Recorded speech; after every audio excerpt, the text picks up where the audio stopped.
오늘 말씀 여러분께서 잘 읽으시고 잘 이해가 되셨을지 모르겠는데요. 저는 말씀을 준비하는 사람으로서 명확하게 이해를 하고 전해야 되잖아요. 근데 제가 성경을 읽으면서 이 부분이 굉장히 이해하기가 쉽지 않았어요. 저는 그래서 여러분처럼 이렇게 한국에서 학교를 오래 다니신 분들을 굉장히 존경하고 저도 좀 부러워하는 마음이 있습니다. 저는 아무리 제가 독해를 해보려고 노력을 해도 이게 잘 이해가 되지 않더라고요. 그래서 제가 여러분께 먼저 오늘 11절부터 15절까지의 내용을 좀 간결하게 몇 문장으로 설명을 드리고 나서 좀 말씀을 드리고자 합니다. 제 편의를 위해서예요. 제가 모르면 여러분 중에도 모르는 분이 많을 거다 생각을 하기 때문에 이렇게 좀 생각을 먼저 말씀을 드리는 겁니다. 오늘 말씀은 내용은 뭐냐면 바울이 하는 모든 것들에 항상 배경이 있지 않겠습니까? 우리가 하는 것들의 일에 그냥 단순히 내가 좋아서 내가 기뻐서 하는 그런 것 정도는 아니겠죠.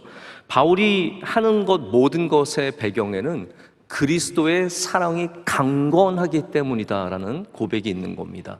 그리스도의 사랑이 강건하기 때문에 누군가 보기에 바울이 하는 것이 미친 것처럼 보일 수도 있고 또 온전해 보일 수도 있지만 바울이 하는 누군가 보기에 저 사람 왜 저래? 저 정도까지 해도 되게 뭐하러 저 정도까지 할까? 이런 모든 미쳐 보이는 것조차도 그 모든 것들의 배경은 바로 그리스도의 사랑이라는 것이죠. 사랑이라는 것이고 그것이 하나님 앞에 명백하게 알려지고 고린도 교회 사람들에게도 외모로 사람들을 취하는 사람들이 고린도 교회 사람들이거든요. 그러니까 나의 속마음을 모르고 내 안에 있는 이 그리스도의 사랑을 모르는 너희에게도 너의 그 양심까지도 이것이 알려지기를 원한다라고 하면서 전하는 내용이 오늘 본문의 말씀입니다. 저는 그래서 이 말씀을 통해서 우리 사역자들이라는 것이 뭐 돈을 받고 일하는 목회자들 이러한 사역자만이 아니라 우리 말씀의 사역자들, 할렐루야, 하나님의 말씀을 받은 우리 모두가 중요한 자세 몇 가지를 좀 생각해 봐야 한다고 오늘 말씀을 준비를 해봤습니다. 이 자세라는 것이 참 중요하지 않겠습니까?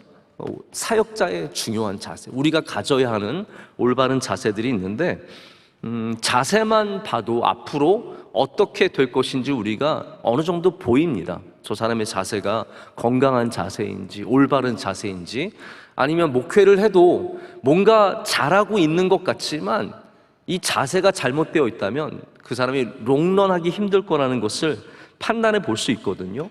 하나님은 중심을 보시는 분이십니다. 할렐루야. 그래서 오늘 말씀에도 외모에 대한 말씀이 나왔어요. 외모가 참 중요하게 보이고 그것들이 고린도 교회 사람들에게 많이 어필을 했겠죠. 제가 오늘도 우리 김도현 사역자님 뒤에서 보면서 참 멋있다. 여러분, 멋있는 남자가 어떤 남자 멋있어요? 피아노 치는 남자 멋있죠.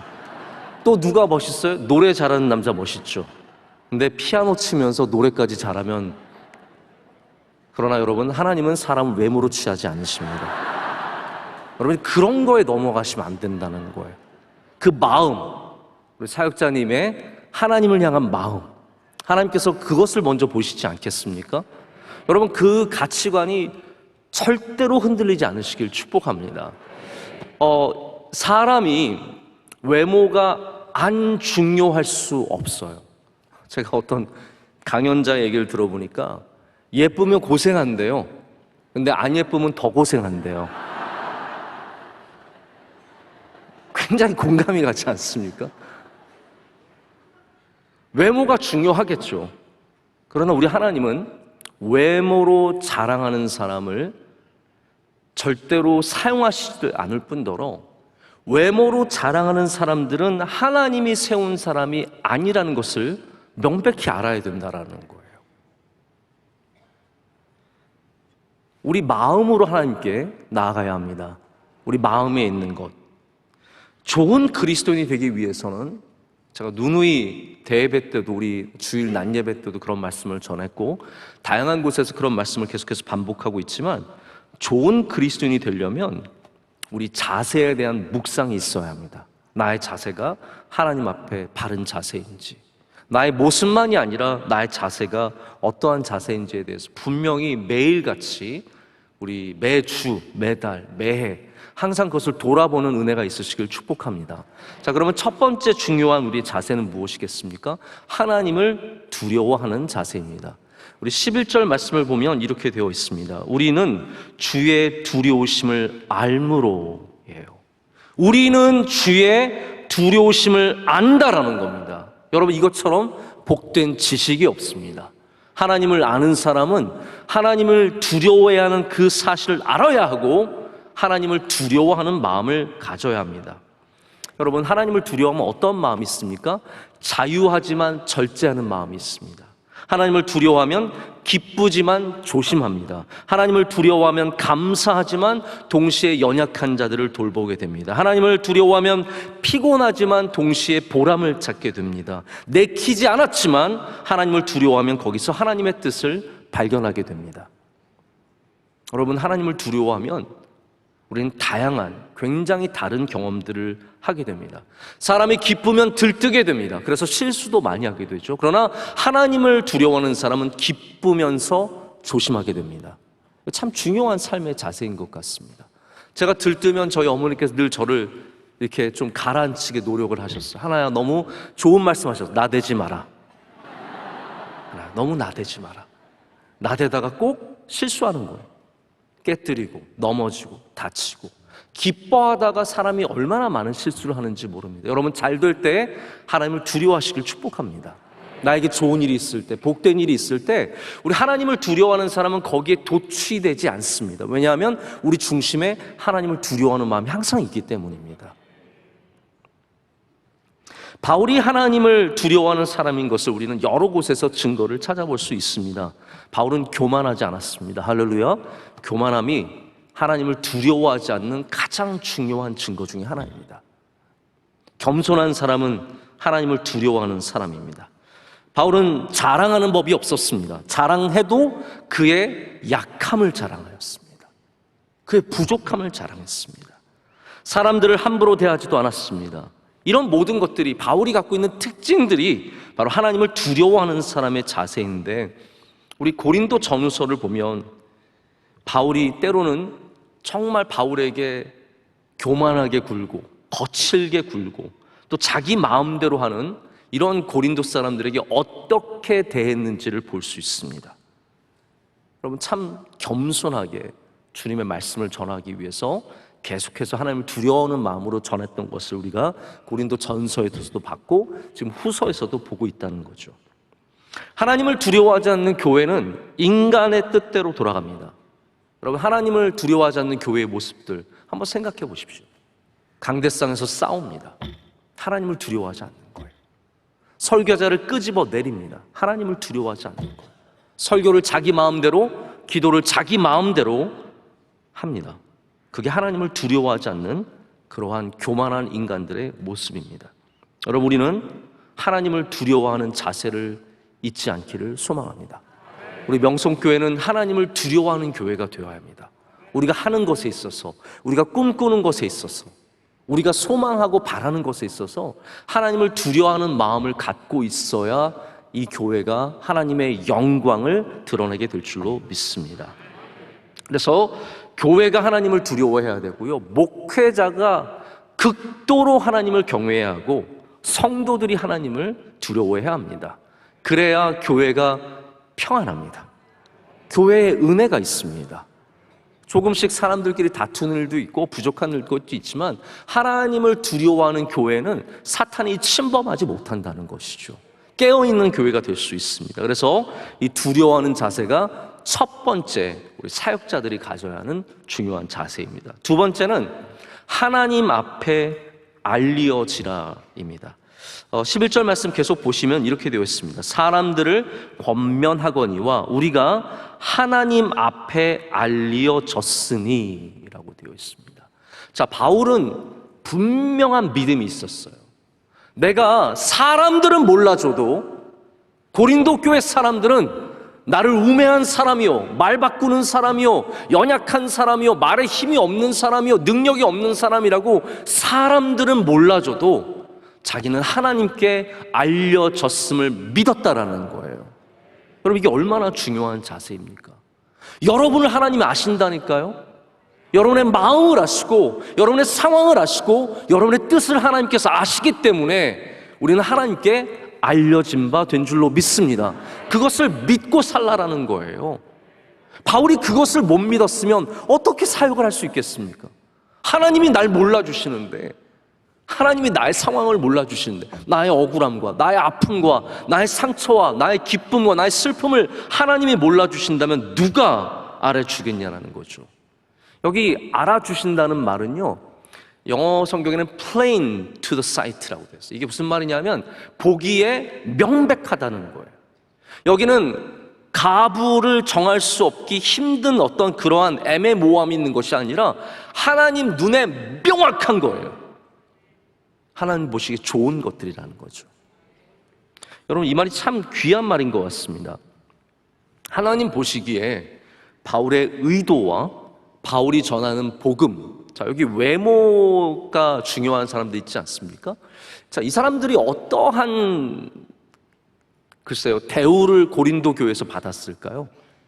바울이 이제 그걸 알고 있거든요. 여기 외모가 멀쩡한 사람들이 왔어요. 뭔가 예루살렘에서 멋진 옷을 입고 와가지고 증명서 가지고 와서 우리는 어느 신학교를 나왔고 어떤 박사고 우리는 어떠한 연줄이 있고 우리 부모님은 얼마나 유명한 목사님이고 다 가져와서 보여주면서, 그러니까 너희는 이제 우리 말을 들으라 라고 했을 때 고린도 교회 사람들이 뿅 간 거예요. 한마디로 말하자면 바울이 전하는 복음이 아니라 이들이 전하는 복음의 비본질적인 요소들에 푹 빠져버린 거예요. 그렇기 때문에 바울이 지금 하나님 보시기에 명확한, 하나님 보시기에 올바른 복음을 자기가 전하고 있다는 것을 여기서 얘기하고 있는 겁니다. 그러니까 보기에 좋은 사람들이 전하는 것이 아니라 하나님께 명백한 복음. 여러분, 우리는 사람들이 좋다고 하는 복음이 아니라 하나님께 분명한 복음을 믿어야 합니다. 이게 정말로 중요한 부분이라고 생각을 합니다. 시대가 바뀔수록, 문화가 바뀔수록 복음은 희석되고 또 애매모호하게 섞여버려서 무엇이 복음이고 무엇이 아닌지 분별하기조차 어려울 정도로 섞여버릴 때가 많습니다. 여러분, 우리는 명확해야 합니다. 복음 위에 서야 하고 복음을 전파해야 하고 복음으로 끝까지 살아야 할 줄로 믿습니다. 근데 여러분, 세상이랑 이 교회는 교회에서 명백한 것이 세상에서도 명백한 건 아닐 때가 참 많습니다. 여러분, 수요 예배 나오시는 거를 여러분이 얼마나 인정받고 나오실 수 있으십니까? 회사에서 여러분이 수요 예배 나간다고 한다면 넌 크리스천, 예수님 믿지 않는 사람들이 그래? 당연히 가야지 그러면서 보내주십니까? 아니면 너는 왜 수요 예배까지 나가야 하냐? 주 일요일 날 교회 갔으면 됐지 뭐하러 수요일까지 그렇게 난리를 치면서 가냐고 하지 않겠습니까? 여러분, 나 지금 하나님을 경외하고 하나님을 사랑하는 나에겐 너무나 명백한 것이지만 세상에서는 명백하지 않은 것들이 너무나 많이 있습니다.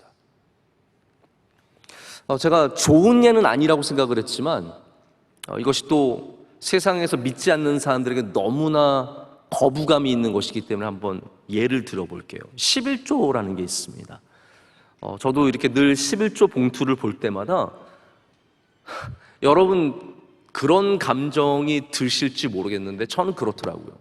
여기서 이제 저희 예배 때 이렇게 헌금을 올려드리면, 예물을 올려드릴 때마다, 봉헌할 때마다 제가 딱 받으면 위에 11조가 있으면 저는 왜 그게 그렇게 감동이 되는지 모르겠어요. 이분의 삶을 하나님께 올려드리는구나.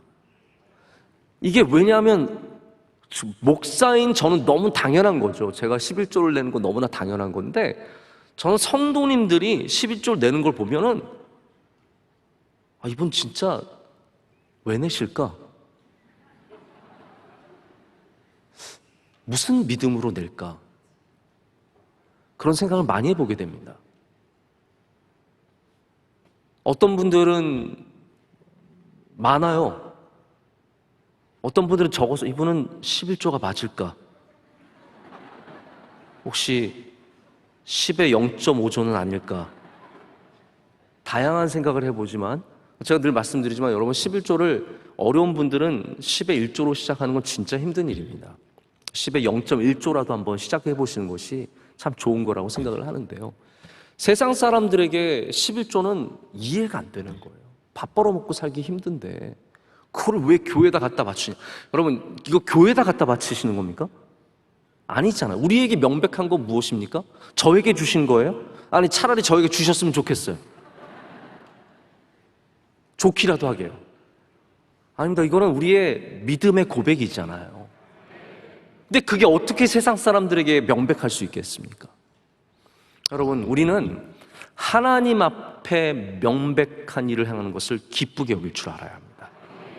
그것이 11조가 되었다. 아직 못하시는 분들 괜찮습니다. 그러나 11조가 되었든 예배가 되었든 봉사가 되었든 무엇이 되었든 우리는 먼저 하나님께 알려지기를 바라야 된다는 것이죠.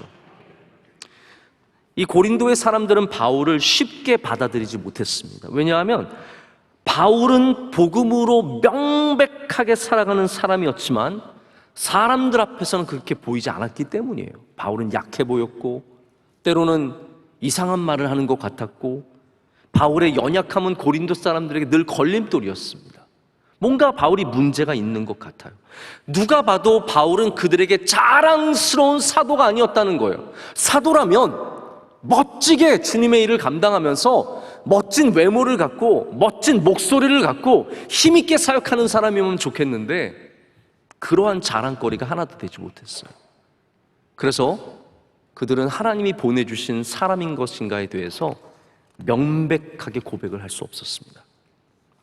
그러나 바울이 말하는 것은 나는 하나님 앞에 명백하게 받아진 사람이다라는 것입니다. 여러분, 사역자들은 하나님께 드러나도록 일해야 합니다. 할렐루야. 우리가 무슨 일을 하든지 작은 일을 하든지 큰 일을 하든지 사람에게 알려지기보다 사람은요 절대로 몰라도 괜찮습니다. 자꾸 알리려고 하는 그 유혹을 꼭꼭 누르십시오. 더 누르고 더 누르고 하나님께서 아시는 것으로, 할렐루야, 그것으로 만족하시면 거기에는 능력이 있습니다. 거기는 힘이 있습니다. 여러분, 그럴 때 여러분이 하나님께 알려짐으로 말미암아 위로와 힘을 얻는 주님의 종들이 될 줄로 믿습니다. 자, 세 번째는 그리스도의 사랑의 강권함을 받는 일입니다. 여기 참 중요한 단어가 있죠. 강권이라는 단어가 있습니다. 여러분께 성경을 찾아보시면 아시겠지만 강권이라는 단어는 신약 성경에 거의 나오지 않습니다.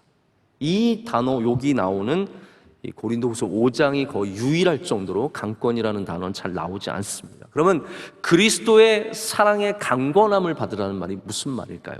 자, 제가 배경부터 좀 말씀을 드립니다. 여긴 중요한 이유가 있습니다. 왜 이렇게 말을 하느냐? 내가 왜 주님의 사랑으로, 그리스도의 사랑으로 강권함을 받았는지에 대해서 말하냐면요, 그 전절 때문입니다. 그 전절에 어떻게 되어 있습니까? 13절 말씀 우리 다 한번 함께 읽어보겠습니다. 우리가 만일 미쳤어도 하나님을 위한 것이요 정신이 온전하여도 너희를 위한 것이니. 자, 이게 굉장히 독립적인 문장인 것 같지만 이 모든 것을 받쳐주는 문장이 바로 다음에 그리스도의 사랑이 우리를 강권하시는도다 입니다. 제가 설명을 좀 드릴게요. 바울은 남들이 보기에 좀 지나치다라는 면이 있었습니다. 여러분께 좀 질문을 드려보고 싶어요. 여러분은 무난한 분이세요? 아니면 조금 지나친 분이세요? 뭐가 좋은 것 같으세요? 무난한 게 좋으시죠? 이제 좀 이러면 헷갈려요. 목사님 무슨 의도를 갖고 물어보나? 여러분, 정답을 맞추려고 하지 마시고 그냥 여러분의 생각을 여쭤보는 거예요. 우린 무난한 게 좋다고 생각을 해요. 제가 그런 소리 들을 때 저는 참 기분이죠. 목사님은 참 무난하세요. 전 그럴 때 나는 무색무취하고 괜찮은 사람이구나. 목사님은 지나치세요 라고 하면은 글쎄요, 그게 칭찬이 될까요? 바울은 지나친 사람이었어요. 뭐에 지나쳤습니까? 복음에 지나친 사람이었어요. 복음에 지나치게 매진하는 사람이었어요. 여러분의 지나친 부분들이 뭐가 있는지 한번 생각을 해보세요. 나는 이 부분에 지나치다. 어떤 분은 운동에 지나치게 하시는 분이 있고요. 어떤 분은 먹는 거를 또 지나치게 좋아하시는 분이 있고요. 그래서 제가 보면은 목회자가 잘 먹으면 이런 일이 있어요, 여러분. 목회자가 잘 먹으면요, 잘 먹어서 좋다고 하잖아요. 많이 먹으면 많이 먹어서 되게 싫어합니다. 그래서 목회자들도 늘 조심해야 돼요. 먹는 거 수준을 많이는 먹지만 지나치게는 먹지 않는, 굉장히 여기 놀라운 이 중용의 능력이 필요하거든요. 여러분이 지나친 것이 무엇입니까? 여러분이 지나친 것이 사실은 여러분의 정체성이에요. 여러분이 누구인지를 보여주는 것이 나의 지나친 부분이라는 거죠. 우리는 대부분 밸런스를 굉장히 중요하게 여기는 것 같습니다. 밸런스 있는 삶, 요즘에 워라밸 많이 얘기를 하는데 워크라이프 밸런스가 맞으면 참 좋다라고 하죠. 근데 여러분, 무엇인가를 이루려면 밸런스로는 이룰 수 없습니다. 치우침이 있어야 그걸 이룰 수 있죠. 우리 김도현 사역자님 피아노 밸런스 있게 쳤는데 여기까지 왔을까요? 전 그렇게 생각하지 않습니다. 성악하시는 우리 권사님 노래 그냥 대충 부르고 밸런스 있게 놀러 다니고 친구도 만나고 그랬는데 성악을 잘하게 됐을까요? 아니거든요. 지나치게 열심히 한 거죠. 지나치게 열심히 해야 능력이 생기는 겁니다. 치우침이 없이 우리가 이룰 수 있는 것은 한계가 있습니다. 조금씩 밸런스 있게 하면서 삶의 여유를 가지면서 하는 것들은 절대로 여러분의 전공이 될 수 없습니다. 그냥 취미 정도 되는 거겠죠. 뛰어난 운동선수 한번 생각해 보십시오. 우리는 올어라운드 플레이어를 굉장히 존경해요. 수비도 잘하고. 박지성 선수가 맨날 우리가 칭찬했던 게 뭐예요? 수비도 잘하고 공격도 잘하고, 그래서 세계적인 선수가 못 됐어요. 여러분 그걸 아셔야 돼요. 우리는 박지성 선수가 세계 최고의 선수지만 세계 레벨에서는 박지성 선수 같은 선수는 많았어요. 한 분야의 공격을 진짜 잘하든지 수비를 진짜 잘하든지 그래야 세계적인 선수가 되는 거지, 올어라운드 플레이어는 한계가 있습니다. 되게 감독한테는 좋지만 사실은 연봉이나 인기나, 그래서 농구 선수를 봐도요, 올어라운드 선수는 몇 명 안 되고요, 그런 선수들은 대단하지도 않아요. 리바운드를 엄청 잘한다든지 3점 슛을 엄청 잘 쏜다든지 아니면 싸움을 엄청 잘한다든지 뭐라도 하나를 잘해야 돼요. 치우침이 있어야 된다는 거죠. 우리 예수님께서는 물론 우리에게 밸런스의 모델도 되어주셨습니다. 바쁘신 가운데 기도하러 가셨고, 사람들이 몰려오면 또 사람들을 치우고 홀로 조용히 떨어져서 나가시는 그러한 밸런스를 많이 보여주셨습니다. 하지만 동시에 예수님께서는 죽을 정도로 우리를 사랑하셨습니다. 예수님에게 치우침이 없었다면 우리는 절대로 구원받을 수 없습니다. 예수님 우리를 사랑하시되 죽기까지 우리를 사랑하신 겁니다. 여러분 그것이 밸런스입니까? 엄마가 밸런스입니까? 아빠가 밸런스입니까? 신앙이 밸런스일까요? 신앙은 밸런스가 아닙니다. 신앙은 반드시 치우침이 있어야 합니다. 그렇기 때문에 바울은 치우침이 강한 사람이었어요. 펜스 위를 걸어가는 밸런스가 대단한 것 같지만 누가 조금만 당겨도 떨어져요. 바람이 불어도 떨어집니다. 우리가 말하는 쉼과 신앙의 밸런스, 요즘에 그런 걸 참 많이 얘기합니다. 교회만 다녀서 되나요? 저도 거기에 동감합니다. 당연히 여러분 쉬기도 하고 여행도 가야 하고 가족들과 시간도 보내야죠. 그런데 많은 경우 밸런스는 게으름의 핑계이며, 그리고 귀찮음의 핑계이며, 결국은 뭐하러 그렇게 열심히 나가 하다가 신앙과 멀어지고 예수님과 멀어지는 그런 일들이 얼마나 많은지 모릅니다. 여러분 믿음의 열정을 버리지 마시기를 축복합니다. 하나님이 주신 열정이 있다면 이거를 자꾸 맞추려고 하지 마십시오. 지나치게 믿으시고 지나치게 기도하시고 지나치게 주님을 사랑하십시오. 거기에 영적인 능력이 있게 되는 줄로 믿습니다. 바울을 보면 그의 열정과 충성에 남들에게서 찾을 수 없는 지나침이 있었습니다. 그래서 그것 때문에 갈등도 많았어요. 바울은 좀 지나친 사람이에요.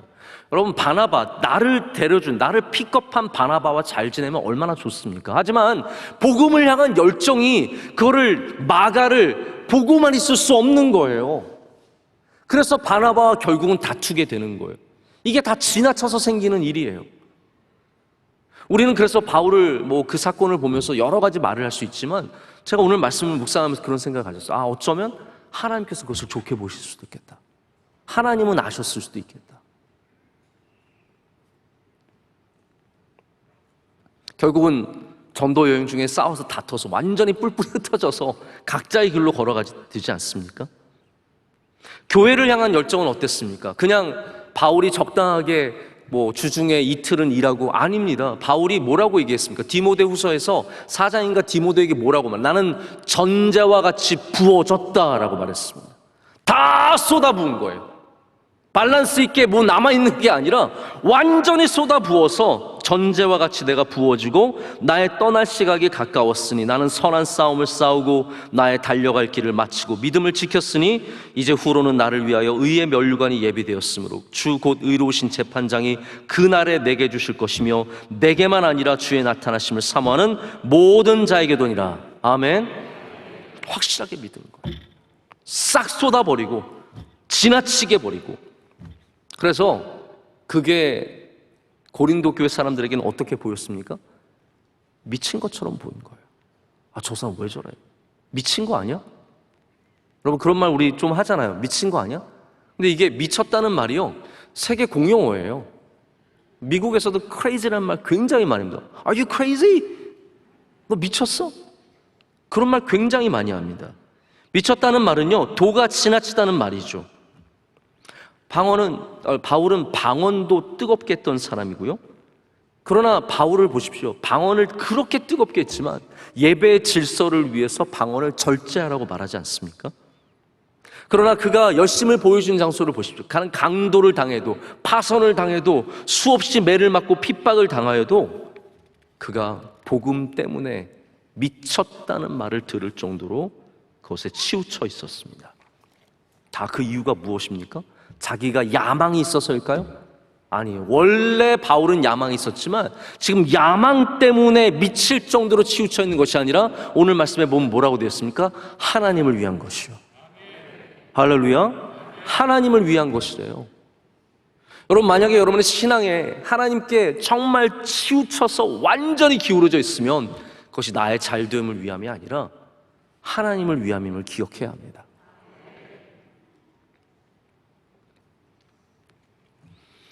온전한 부분도 있었습니다. 바울이 온전한 부분, 이건 굉장히 이성적인 부분을 말하는 거거든요.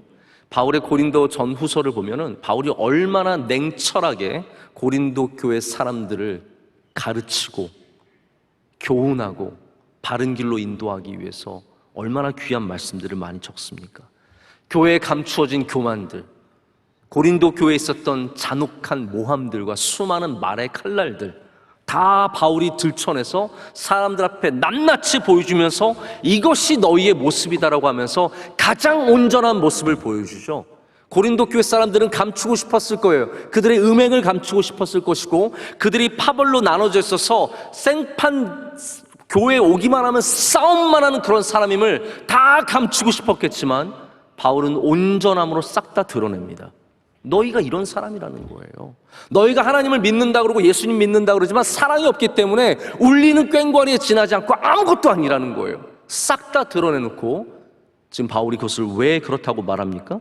너희를 위한 것이라고 말하고 있습니다. 바울의 온전함은 그가 이렇게 논리적으로 복음의 말씀으로 사람들의 연약함을 다 드러낸 것은 바로 너희를 위한 것이다 라고 말합니다. 여러분, 우리가 치우쳐도 하나님을 위해서, 할렐루야, 정신을 똑바로 차려도 우리의 이웃들을 위해서 해야 될 줄로 믿습니다. 우리의 자세라는 것, 이것이 바로 그리스도의 강권하심이 있기 때문이라는 거예요. 내가 좋아서, 내가 하고 싶어서, 내가 리더가 되고 싶어서, 내가 잘난 척하고 싶어서, 내가 고린도 교회에서 영원히 해먹기 위해서 하는 것이 아니라 오직 그리스도의 사랑이 우리를 강권하시기 때문이라는 겁니다. 자, 강권에 대해서만 좀 말씀을 드리고 말씀을 맺고자 합니다. 이 강권이라는 단어는 아까 말씀드렸다시피 신약 성경에서 거의 쓰이지 않는 단어입니다. 그런데 가장 흡사하게 똑같은 단어를 쓰고 있는 것이 사도행전 18장이에요. 찾아보지 않으셔도 되는데 제가 이걸 찾아보면서 저는 굉장히 놀랐어요. 왜냐하면 사도행전 18장의 배경이 되는 도시가 어디입니까? 맞습니다. 여러분 전혀 모르시겠지만 고린도입니다. 자, 똑같은 단어가 고린도 후서에 나오는데 고린도에 있었던 사건에서 이 단어가 또 똑같이 나왔습니다. 자, 고린도에서 바울이 함께 텐트를 만들던 사람들이 누구입니까? 바로 브리스길라와 아굴라라고 하는 일꾼들이에요. 이 사람들이 고린도에 내려와서 함께 장막을 기부면서 주님의 일을 전하고 주님의 말씀을 전하고 안식일에 뜨겁게 주의 도를 가르쳤어요. 그러는 중에 바울의 복음 전파 사역을 위해서, 그래서 사실 이 전으로 다시 돌아가자면 브리스길라 아굴라와 텐트를 만드는 그게 중요한 것이요, 우리가 불과 4장에서 5장 이 초반에서 장막 얘기를 했잖아요. 이게 괜히 나온 게 아닙니다.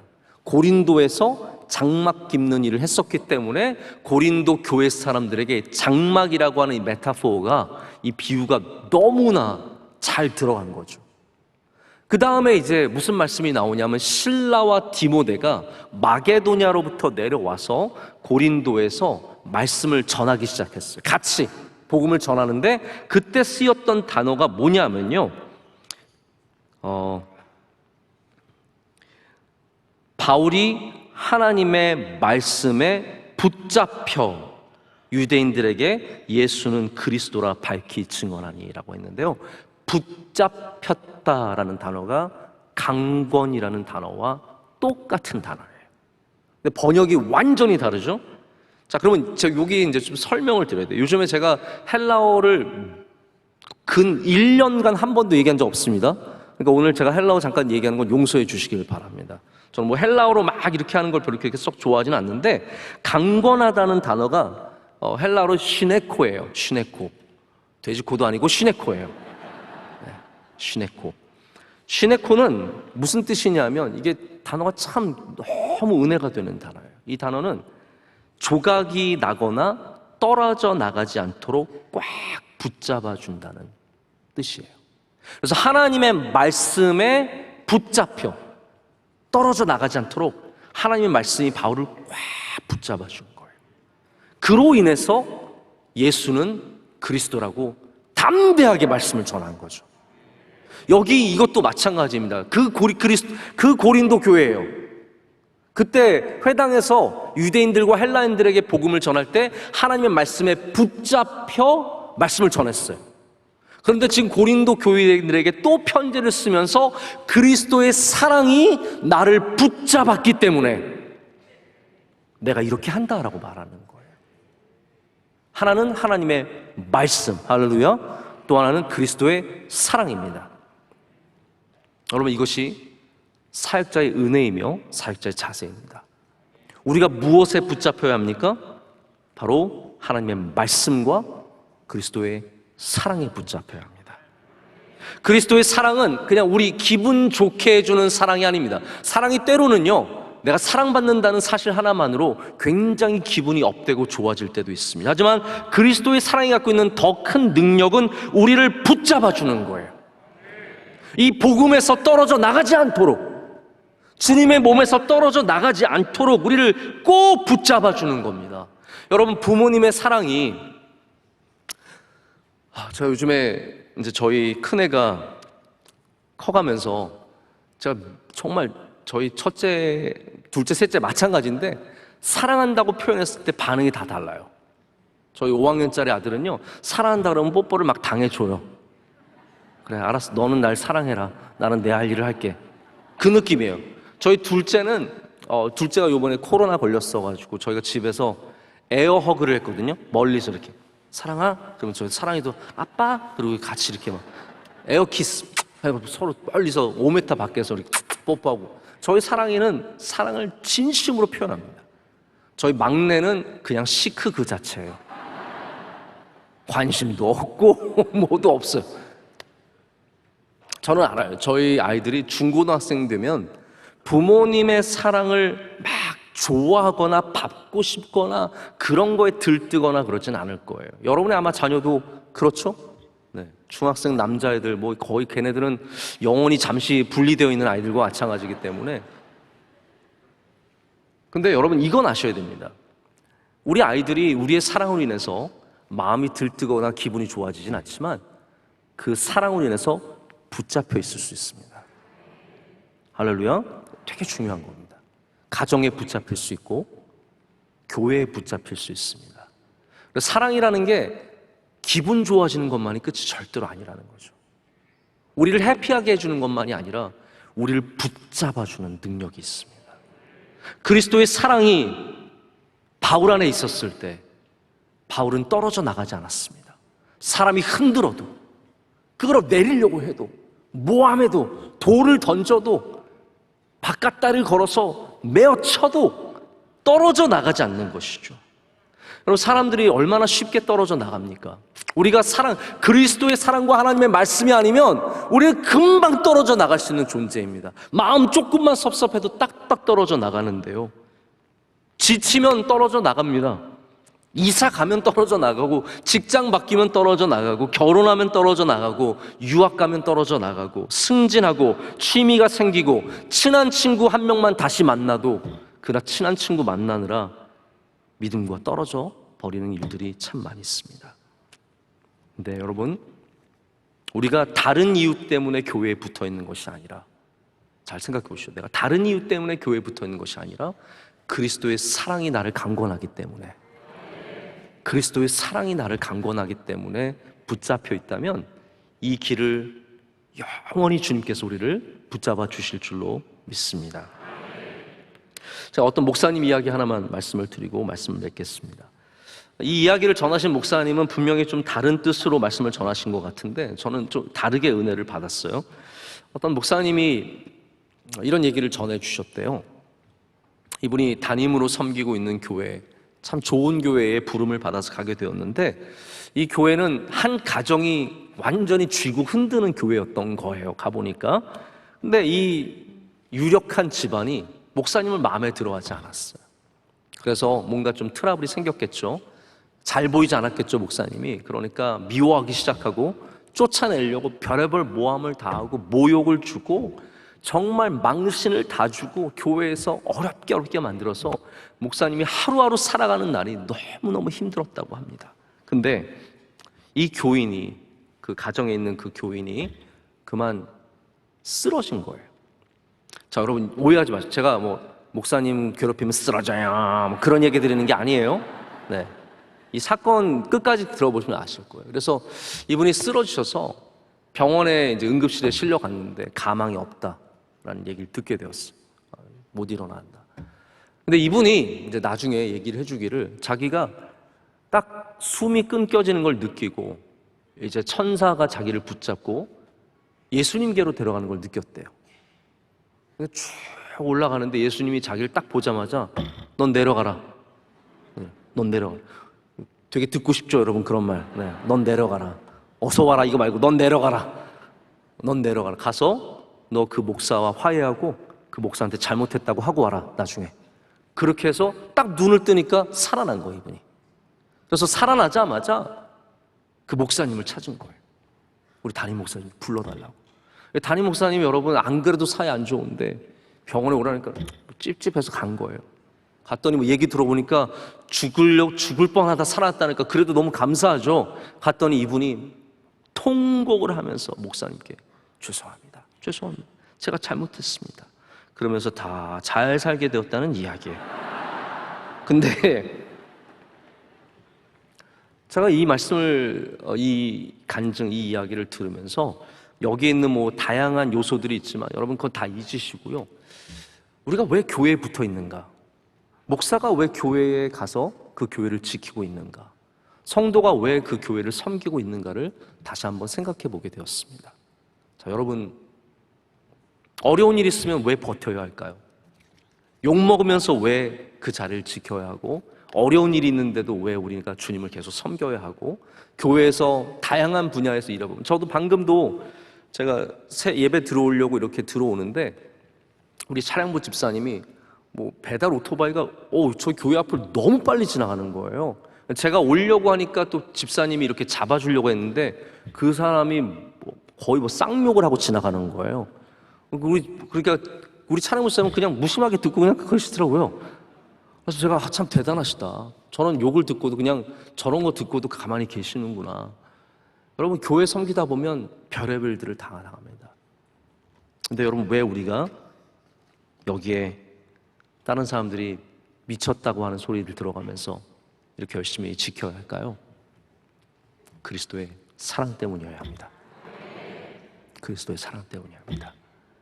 여러분의 삶 속에 그리스도의 사랑이 붙잡아 주시고 은혜를 더하시고 우리가 미쳤어도 온전하여도 무엇을 하든 그리스도의 사랑 안에서 붙잡힌 바 되어 하기를 간절히 소망합니다.